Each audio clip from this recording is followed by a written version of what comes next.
Welcome back to sports of Pakistan. मैं हूं अहमद बजरी, मेरे साथ मौजूद है उसामा रियाज। तो जनाब करीबन एक डेढ़ घंटा पहले दुबई में इंडिया ने मार्का मार लिया जी। ऑस्ट्रेलिया को फाइनली बीट करके फाइनल में कदम रख हैं जी। इंडिया के लिए बहुत बड़ी विन है। करीबन 2-2.5 साल से ऑस्ट्रेलिया सिंगल हैंडेडली नॉकआउट्स में इंडिया के खिलाफ डोमिनेट कर रहा था। तो आखिरकार ये स्ट्रीक टूटी है जी, और बड़े मौके पे टूटी है जहाँ पर सब लोग इंडिया को फेवरेट करार दे रहे थे। लेकिन ऑस्ट्रेलिया भी एक बहुत अच्छी टीम थी। बैटिंग तो उनसे हुई नहीं कुछ खास, लेकिन बॉलिंग से उन्होंने पकड़े रखा इंडिया को।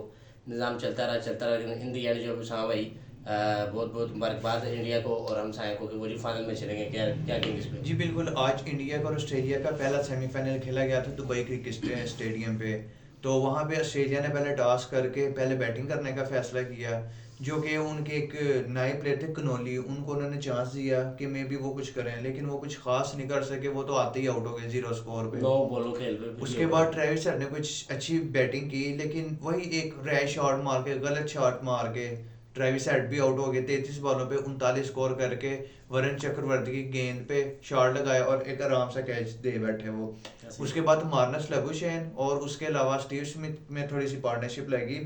तो मार्नस लेबुशेन भी कुछ इतना खास नहीं कर सके जल्दी। वो भी रविंद्रा जडेजा की बॉल पहले भी डब्ल्यू आउट हो गए, 29 स्कोर पे होना। 29 स्कोर पे आउट हो गए। तो उसके बाद जो एलेक्स कैरी और स्टीव स्मिथ। एलेक्स कैरी और स्टीव स्मिथ में थोड़ी सी पार्टनरशिप लगी, लेकिन जो स्टीव स्मिथ थे उन्होंने कैप्टन्स नो खेली। लेकिन एम एस साहब जब ये सेट हो गए थे, उसके बाद स्टीव स्मिथ फुल टॉस पे आउट हो गए और एक गलत शॉट मारते ऐसे हुए ही आउट हो गए, जो कि वहाँ पे शॉट की बिल्कुल ज़रूरत नहीं थी। तकरीबन जब ये खेल रहे थे, स्टीव स्मिथ क्रीज पे थे, उस टाइम तकरीबन ऑलमोस्ट इनका कोई 36 ओवर में 200 हो प्लस हो चुका था। ऐसे ही तो उसके बाद इन्होंने स्टीव स्मिथ जैसे ही गलत शॉट मार के आउट हुए हैं, तो उसके बाद वो लाइन लगी। लाइन लग गई और उनके ये पीछे ऑलमोस्ट पीछे पाकिस्तान मैक्सवेल भी वाला आउट सीन हो हुआ ना, गए। जो आने वाले वो स्लो, इतना स्लो तो नहीं खेला स्मिथ, लेकिन फिर भी एकर कर रहे थे। इनको विकेट्स भी गिर गई थी, बड़ा मैच था। स्कोर 280 प्लस लेके जाना था उन्होंने, मिनिमम 280 290 300 होता तो वेरी गुड था। लेकिन यही सेम हुआ। अभी देखें चेज पे भी बात करेंगे तो ऑलमोस्ट पाकिस्तान वाली कंडीशन ही हो गया। उन्होंने बिल्ड किया इनिंग लेकिन फिनिश नहीं कर पाए, जैसे रिजवाना ने किया सेम हो गया। उसके बाद एलेक्स कैर ने बड़ी पॉजिटिव इनिंग खेली है, 61 रन किए सिर्फ 57 बॉल पे। और ओनली बैटर है जिन्होंने 50 भी की है और 100 प्लस स्ट्राइक रेट है ऑस्ट्रेलियन इनिंग में। उसके बाद मैक्सवेल सिर्फ 5 रन दे के बेन डवार्शियस जो उनके बॉलर है, बॉलिंग ऑलराउंडर है, उन्होंने 29 गेंदों पे 19 रन की मजामत की। और नीचे नेथन एलिस ने 7 बॉलों पे 10 रन। ओवरऑल ओके था यार, नहीं स्कोर बहुत बुरा नहीं था और बहुत तगड़ा भी नहीं था कि यार 130 मैच हो जाए। 264 लड़ने के लिए बेहतरीन था, लेकिन प्रॉब्लम ये थी जनाब, ऑस्ट्रेलिया का ट्रायल नहीं था इस बार। जो हर बार होता है इंडिया को या बाकी सारी टीम्स को पकड़ता था, वो नहीं था। ये मैं कहूँगा कि एक पुअर डिसीजन था स्टीव स्मिथ का।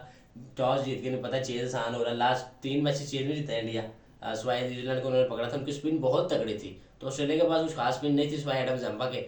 उसने अच्छी बॉलिंग की है, लेकिन स्पिनर एक ही था इनके पास थे पेसर्स, वो नहीं है, इनकी मेन बॉलिंग नहीं थी। तो इन्हें चेज पे जाना था क्योंकि वो पहले मैच भी जीत के आ रहे हैं। चेज पे 350 प्लस पाकिस्तान में चेज किया, इनको बैटिंग पे कॉन्फिडेंस भी था। और ये डिसीजन इनका गलत हुआ और वो इनको बड़ी लेट डूबा है। 264 पे ऑल आउट हुए हैं।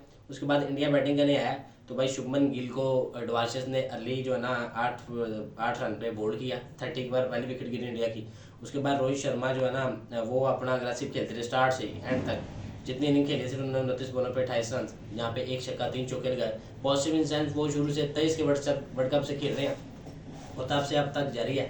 और फिर वो भी गलत किया ऐसे, यहाँ पे बड़े मैच में लेके जाना चाहिए था, लेकिन उन्होंने कहा मैं पॉजिटिव करूँगा।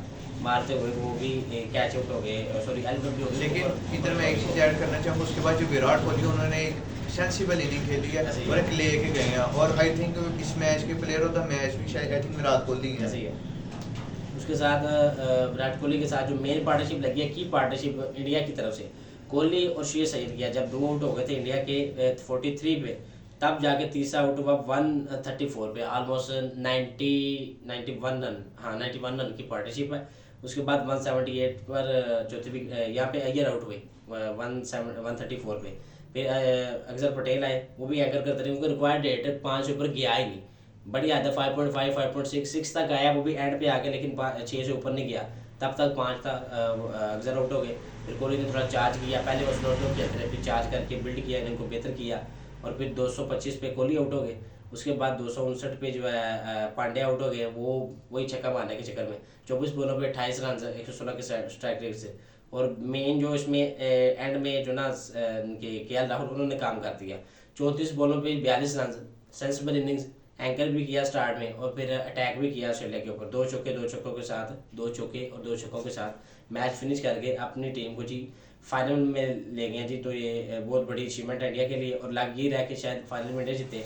बॉलिंग की बात करें तो जी इंडिया की तरफ से मोहम्मद शामी ने 3 विकेट दी सिर्फ 48 रन दे के। जनाब ये बॉलिंग है भाई पेस की, जो दुबई की विकेट है जिसको यूज़ करना कहते हैं। ये भी राइट टाइम बॉलर है और हमारे बॉलर देख लें, हमारे सिर्फ नसीम अच्छे गए थे फास्ट। हमारे जो बॉलर थे वो 10 ओवर में 70 रन 80 रन, ऐसे ही है। मतलब कि 70 से कम तो किसी को पड़ते ही फिर भी नहीं दुबई है। में चलो यार आपको 40 से 50 से ऊपर रन नहीं खाने चाहिए, आप 60 भी खा रहे हो तो वो गलत है। बॉलिंग विकेट है ये, बैटिंग विकेट नहीं है कि आपको भाई 60 रन लगना है। और ये बॉलिंग विकेट को ही सपोर्ट करती है, चाहे स्पिन हो, स्पिन भी Fast हो, सपोर्ट ऐसे ही करती है और फास्ट को भी सपोर्ट करती है। और यहाँ पे पांड्या ने 5.3 ओवर्स किए, 40 एक्सपेंसिव हुए, 40 रन दिए लेकिन 1 विकेट उड़ाई।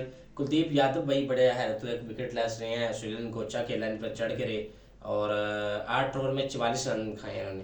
फिर वरुण चक्रवर्ती बेहतरीन बॉलिंग दोबारा, 10 ओवर सिर्फ 49 रन और 2 विकेटें। अक्षर पटेल 8 ओवर 43 रन 1 विकेट, 5.38 की economy. Ravindra Jadeja 8 over 1 wicket और 40 रन, सॉरी 1 मेडन 2 विकेट लिए इन्होंने, 40 रन 5 की इकॉनमी से गए। बेहतरीन बॉलिंग कराई इंडिया ने, रिस्ट्रिक्ट किया ऑस्ट्रेलिया को 264 पे और ऑस्ट्रेलिया की बॉलिंग में कुछ ना दमखम नहीं था और सिर्फ एक ही बॉलर उनके लिए अच्छा कर सके, वो थे नेथन एलिस, जिन्होंने 2 विकेटें ली 10 ओवर में, 49 रन दिए, 4.9 की इकॉनमी। और कनौली जिन्होंने बैटिंग में कुछ खास किया तो नहीं लेकिन 8 ओवर में सिर्फ 37 रन दिए, 4.63 की इकॉनमी से। आई थिंक इन्होंने रोहित शर्मा को भी आउट किया। हाँ ऐसे ही है, एलबीडब्ल्यू किया था उन्हें। फिर एडम जैम्पा ने पॉजिटिव किया लेकिन उन पर फिर पांड्या ने भी चार्ज किया, फिर उन्होंने जो है के एल राहुल ने भी किया, 60 रन 10 ओवर में देके 2 विकेट ले गए। सेंगा आई थिंक ये एक्सपेंसिव रहे हैं, 10 ओवर में 60 रन, दुबई की विकेट में बहुत ज्यादा रन है। लेकिन जब आप डिफेंड कर रहे हो 267 तो भाई आपको 40-45 में कवर अप करना चाहिए, ठीक है। उसके बाद जो है सेंगा वो भी एक्सपेंसिव है, 6.8 की इकॉनमी, ये टॉप रहे हैं इनके मोस्ट एक्सपेंसिव ऑस्ट्रेलिया सेंगा को कितना बड़ा 6 ओवर में 41 रन लाए हैं। 6.83 ऑलमोस्ट 7 की इकॉनमी है। मैक्सवेल बेहतर रहे हैं 6.1 ओवर 5.68, हेड को 1 ओवर में 6 रन पड़ा है। ओवरऑल इंडिया ने कंप्लीट जो है ना बैटिंग और बॉलिंग की यहाँ पे मिसाल कायम की है और ये कह दिया भाई दुबई में फाइनल होगा। हम पाकिस्तान से चैंपियंस ट्रॉफी की सिर्फ नाम की रह गई थी, वो भाई फाइनल भी वही लगे हैं। और कल है जी New Zealand versus South Africa, second semifinal Lahore में। तो भाई देखेंगे कल क्या होगा, आप क्या प्रेडिक्ट करें जी? मैं तो न्यूजीलैंड के साथ जा रहा हूँ, मुझे लगता है न्यूजीलैंड के न्यूजीलैंड साथ। जीतेगी। जी ये लग ही रहा है क्योंकि न्यूजीलैंड ने जैसे पकड़ बनाई हुई है अच्छी तगड़ी, तो लग वही रहा है जैसे उनके, यानी अगर ऑन द पेपर भी बैलेंस करें तो बेस्ट टीम, ओवरऑल बैलेंस की बात करें तो बेस्ट टीम इसको न्यूजीलैंड की है बैलेंस की। वो अलग बात है इंडिया अच्छी क्रिकेट खेल रहा है, इंडिया ने न्यूजीलैंड को भी हरा दिया है, ऑस्ट्रेलिया को भी सेमीफाइनल में हरा दिया है और मुमकिन है फाइनल भी वो जीतना है। लेकिन ऑन पेपर इस पूरी सारी 8 टीमों में से बेस्ट टीम न्यूजीलैंड थी, जिसमें top order batting, middle order, all rounder, spinner, pacer, किसी चीज़ की कोई कमी नहीं थी सिवाय लॉकी फर्गूसन के, जो कि वो भी मेरे ख्याल बैड हो चुके हैं उनकी टीम में। तो बेस्ट टीम अभी वही है और मुझे भी यही है, मेरा भी ये कहना है कि 70-30 अफ्रीका और न्यूजीलैंड। लेकिन अगर एक और पॉइंट हमें लाहौर में है, ये ड्यू तो कुछ खास आएगा लेकिन चेज फिर भी इजी होता है। एक तो ये है नॉकआउट है, दूसरा चेज इजी है, पाकिस्तान में ज़्यादातर मैचेस चेज से ही जीते गए हैं। तो मेरे ख्याल से अगर साउथ अफ्रीका टॉस जीत के पहले बॉलिंग कर ले तो उनके चांस बढ़ जाएंगे, लेकिन फिर भी 60-40 में जा रहा हूँ, 60 न्यूजीलैंड, लेकिन मैं 40 इधर साउथ अफ्रीका। न्यूजीलैंड को इस हिसाब से एज दूंगा क्योंकि एक तो उनकी टीम स्टेबल है, ऐसे वो ही। चाहे पहले बैटिंग करें और चाहे बाद में बैटिंग करें। एक तो उनकी टीम का कॉम्बिनेशन बहुत अच्छा है, बॉलिंग कॉम्बिनेशन उनके बहुत अच्छे हैं, मतलब कि एक स्टेबल टीम है। चाहे वो बॉलिंग पहले आए बाद में आए, मुझे लगता है कि न्यूजीलैंड प्रेशर क्रिएट करेगी और जो कि साउथ अफ्रीका हैंडल नहीं कर पाएगी। और मुझे लगता है ऑलवेज चोकर्स रहे हैं साउथ अफ्रीका, ऑलवेज ऐसे ही है। वैसे देखा जाए चोकर वर्सेस चोकर, हाँ लेकिन बड़े चोकर अफ्रीका बहुत बड़े चोकर अफ्रीका है, लेकिन न्यूजीलैंड फाइनल का आदमी कुछ काम खेलती नहीं है, जो है। जब नॉकआउट मैच है ना तो ये फाइनल अक्सर खेलती हैं, अफ्रीका हो इंडिया हो, इन दोनों को पकड़ती हैं। ऑस्ट्रेलिया से हार जाते हैं ये, लेकिन ये अफ्रीका इंडिया को पकड़ते हैं। और अफ्रीका तो मतलब शायद ही कोई टीम है कि भाई उनसे जीता हो, शायद ही कोई नॉकआउट मैच जीता हो, नॉकआउट में हमेशा आ जाता है अफ्रीका। तो इस बार भी हमें यही पूरा यकीन है कि ये होगा। मुझे लगता है और- अफ्रीका शायद में भी हार जाए न्यूजीलैंड से। हाँ आप कितना रेट कर रहे हैं? 60 न्यूजीलैंड, 40 अफ्रीका। मैं 70 न्यूजीलैंड को और 30 अफ्रीका को। चलो और जी। इससे जो पिछला मैच था उसमें भी मैंने इंडिया को 70% किया सामने था का 70% और 30% उसको ऑस्ट्रेलिया को किया था। ऐसे ही है। तो ये जी आज की रिपोर्ट यही थी कि न्यूजीलैंड, सॉरी इंडिया चला गया फाइनल में और कल डिसाइड होगा जी दूसरे का। उसके बाद ये जो सबसे बड़ी रिपोर्ट आ रही है पाकिस्तान के हवाले से, 6 माह बाद एशिया कप है, उससे पहले न्यूजीलैंड का टूर है जहाँ पर जनाब बड़ी बड़ी तब्दीलियाँ हुई हैं। बहुत कुछ कहा जा रहा था कि तब्दीलियाँ होंगी और कुछ हुई भी है, पॉजिटिव भी हैं। जो मैंने आपसे बात भी की थी कि यार सारी यंग टीम नहीं भेजनी चाहिए, कुछ ना कुछ बैकअप के तौर पर ना आपको सीनियर्स के साथ जाना चाहिए। तो वही हुआ भाई, ये गुड हुआ पाकिस्तान की तरफ से। इसमें सलमान अली को कैप्टन बना के भेजा गया जी न्यूजीलैंड की T20 टीम के लिए। 5 T20 हैं, 3 ODIs हैं, उसमें सलमान अली का कैप्टन है। शादाब खान जिसका नाम कैप्टन के लिए आ रहा था उन्हें वाइस कैप्टन रखा गया जी, कैप्टन की इज्जत में नहीं रखा गया, क्योंकि अगर उनको रखते हैं तो भाई वो सकलैन मुश्ताक की वजह से वो कहते जी दमाद है तो चल गया काम, ये सीन है। तो वो नहीं किया, उन्होंने कहा भाई एक तो सलमान अली आगा ठीक है, क्योंकि ना रिजवान है ना बाबर है। अच्छा, ये बहुत बड़ी और पॉजिटिव चीज़ है कि Pakistan out of the box सोच रहा है और रिजवान और बाबर से बाहर आई है, क्योंकि जो टीमें हैं भाई 200 के लिए खेलती हैं, 200 प्लस के लिए। 150 वाली ना टीम रही है ना गेम रही है, और ना ही जो है ना अभी जो है T20 क्रिकेट रही है। तो हमारे प्लेयर्स जो है जो टॉप ऑर्डर था वो 150-60 वाला था, और अगर डीप हो जाए तो फिर है 180-90 200 तक चले जाने। तो जैसे ही ओपनिंग मिलती थी हमें, ये 150 वाली ही ओपनिंग होती थी, तो उन्हें जी बाहर कर दिया गया सेपरेट में T20 से, बाबर आजम और सलमान अली, सॉरी मोहम्मद रिजवान। लेकिन यार फिर भी यार मैं कहूँगा बाबर को होना चाहिए था, लेकिन रिजवान बाबर ठीक को है। होना चाहिए हाँ, क्योंकि बाबर एक गैप्स अच्छे निकालते हैं, दूसरा बाबर एक सीनियर।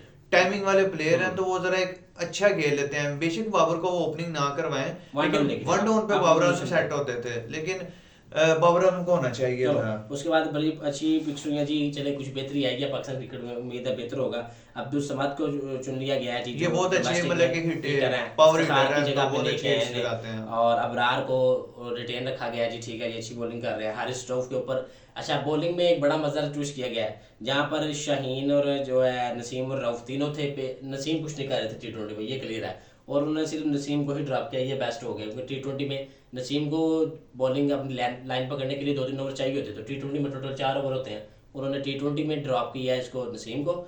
और ODI में शाहीन अफरीदी को वो तो 2 ओवर के बाद आपको पता है, पहले 2-3 ओवर अच्छे निकालते हैं, उसके बाद फारिग हो जाते हैं। वहाँ पे रऊफ तो बिल्कुल डिजर्व नहीं करते टीम, या ऑस्ट्रेलिया में जा तो फिर कुछ हो सकता है, उनका लाइन पकड़ दिए, या इंग्लैंड में खेलो फिर भी कुछ हो सकता है। लेकिन पाकिस्तान में और दुबई में जहाँ पर थोड़ी पाटा विकेट्स है या थोड़ी हेल्प नहीं मिलती ज़्यादा बॉलर को, वहाँ पे बिल्कुल फारिग है। रऊफ टोटली बाहर हो गया, और शाहीन जो है ODI से अभी ये T20 में हारिस रऊफ रिटेन किए गए हैं। हसन नवाज को ऐड किया है, अच्छे बैटर हैं हसन नवाज। जहादात खान इनको भी रिटेन किया गया है, अच्छी ऑलराउंड परफॉर्मेंस, स्लोअर रन बड़ा अच्छा मारते हैं। खुशदिल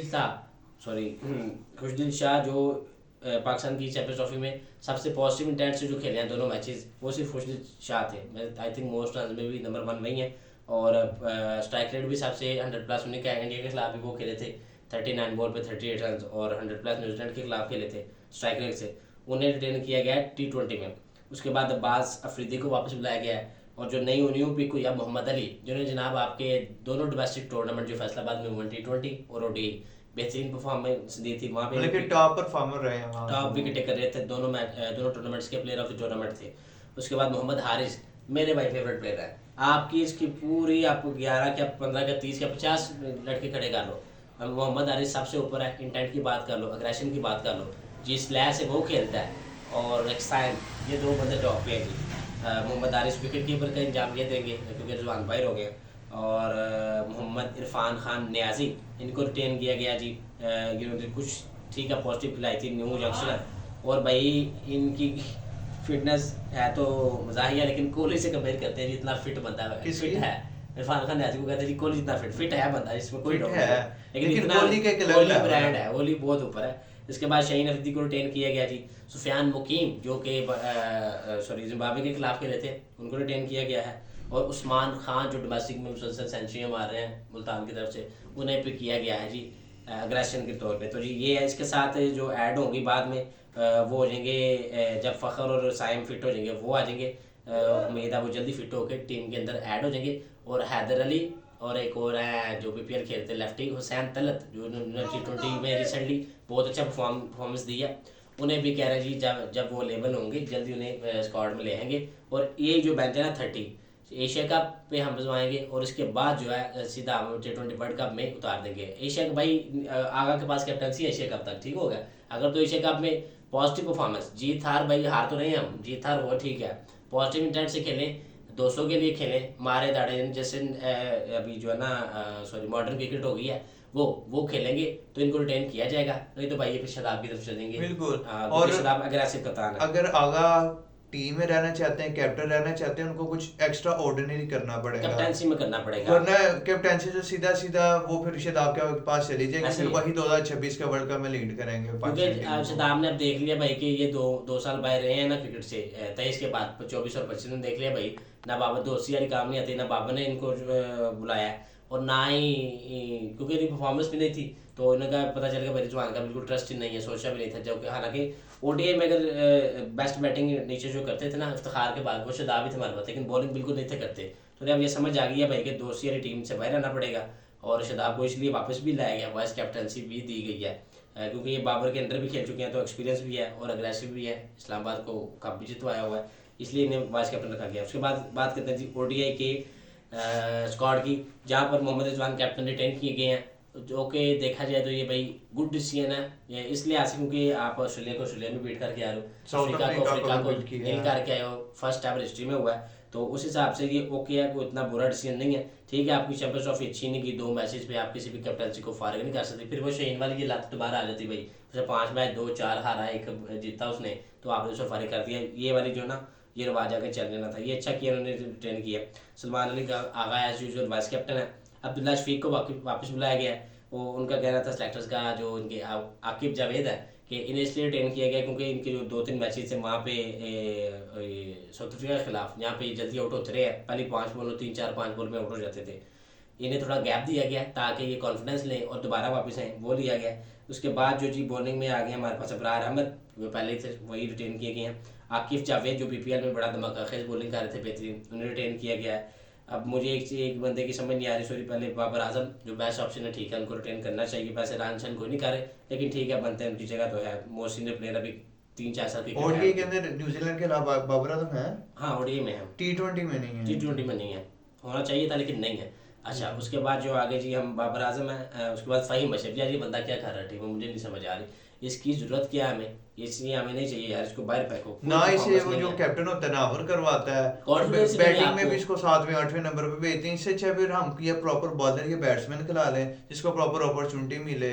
अभी आपके पास ओपनर्स की नए कमी लड़के है, की ना तरफ साइम जाना अयूब है चाहिए। ना फखर जमान है, इसलिए इमाम को रखा गया है, और उम्मीद करते हैं जब ये दोनों वापस आ जाएंगे, या कम से कम साइम वापस आ जाएंगे, तो इमाम को दुबई बेंच कर दिया जाएगा इंशाल्लाह बहुत जल्द। उसके बाद अच्छा एक और मैं चीज़ भूल गया, ख्वाजा नाफे जो है बीपीएल में बड़ा अच्छा खेलते, तो उन्हें भी T20 के 25 से 30 के पूल में ऐड किया जाएगा, ट्रेनिंग की जाएगी, ये भी सिलेक्टर ने कहा, चीफ सिलेक्टर ने आपने कहा है। उसके बाद जी मोहम्मद अली इसमें भी आ गए हैं, जो T20 में भी हैं, वही bowler fast bowler. Mohammad Wasim junior को वापस बुलाया गया जी ओडीआई में, जिन्होंने जो कि रिवर्स स्विंग अच्छा करते हैं, एंड वाले 23 overs के में। मिनट का में बेस्ट बॉलर आपके वसीम जूनियर थे, बेहतरीन बॉलिंग करते रहे हैं वहाँ पे पाटा विकेट्स पे। फिर मोहम्मद इरफान खान नियाजी इसमें भी आ गए हैं, अच्छी बॉलिंग करते हैं। और यहाँ पे शाहीन और राउफ को बाहर करके नसीम को रिटेन किया गया, जो कि आपका ओडीआई का सबसे मजा हुआ और बेस्ट बॉलर है। टेस्ट और ओडीआई में नसीम का मुकाबला नहीं है, दोनों से ऊपर बॉलर है, लाइन बहुत अच्छी पकड़ते हैं, स्विंग आउट और इकोनॉमी पे ही कंट्रोल है, ये नहीं है कि बस छक्के खा रहे हैं, लप्पे खा रहे हैं, बस पड़ी जा रहे हैं, 1-2 ओवर गंदा निकल जाता है, लेकिन इन तीनों में से बेस्ट आपके पास नसीम था। एक तो सीनियर हो जाएगा, दूसरों को सिखाएगा, उसके बाद मोहम्मद वसीम जूनियर है, उनके पास भी थोड़ा सा एक्सपीरियंस है इंटरनेशनल का, और फिर उसके साथ जो है आपके मोहम्मद अली या आकिफ जावेद है, इनको टीम में ऐड किया गया है। इसके साथ स्पिनर्स में आपके पास आ गए सुफियान मुकीम भी ओडीआई में वापस रिटेन कर लिए गए हैं। आप भाई सिंपल सी बात है, एक ऑलराउंडर खिला रहे हैं, 5 बैटर खिला रहे हैं और 4 स्पेशलिस्ट बॉलर खिला रहे हैं, सिंपल सी बात है, इसमें कोई रॉकेट साइंस नहीं है। 5 बैट्समैन, एक ऑलराउंडर 6 और 5 ही बॉलर। 5 बॉलर प्रॉपर होंगे आपके, फिर आप मैच जीतोगे।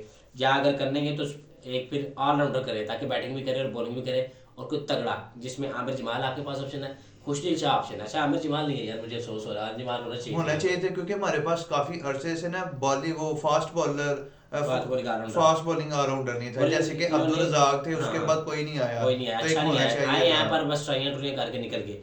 बेस्ट इन्होंने बैटिंग की थी लास्ट ऑस्ट्रेलिया में, 80 रन की इनिंग खेली थी 80 प्लस की, सिंगल हैंडेड जो मैच में इंटेंट दिखाई थी ऑस्ट्रेलिया में 2023 के दिसंबर जनवरी का जो टूर था, तो वो होने चाहिए थे, ठीक है। लेकिन ये तैयब ताहिर को भी ओडीआई में रख ले गए, तो ओडीआई में क्या कर रहा है यार, T20 में फिर भी समझ आता है यार, ये छक्के चुके चलो ट्राइयां मारेगा, ओडीआई में इसका समझ में नहीं आ रहा। चले देखते हैं क्या होता है जी। तो ये जी आज पाकिस्तान का स्क्वाड ओडीआई T20 का, तो उम्मीद करते हैं जी पाकिस्तान जी आगे जाके बेहतर करेगा और कुछ पॉजिटिव रिजल्ट्स लाएगा। सिलेक्टर्स ने कहा जी हम हारेंगे तो इनसे हार लेंगे, हम टुकरुकिया और ये बाबर रिजवान से नहीं हारेंगे। तो उम्मीद करते हैं जी कल जो है न्यूजीलैंड का जो सेमीफाइनल जीत के फाइनल के लिए क्वालिफाई कर लेगी। तो उम्मीद करते हैं जी आज आपको मैं आज का शो आया होगा पसंद। अगर आया पसंद तो वीडियो को कीजिए लाइक, चैनल को कीजिए सब्सक्राइब और स्पोर्ट्स तक पाकिस्तान को इंस्टाग्राम और फेसबुक पर फॉलो कर लीजिए। कोई क्वेश्चन हो तो भेजिएगा, लिंक इंस्टाग्राम में मौजूद है उसामा भाई और मेरा दोनों का। तो तब तक के लिए रखिए ख्याल, अल्लाह हाफिज़। हाफिज़।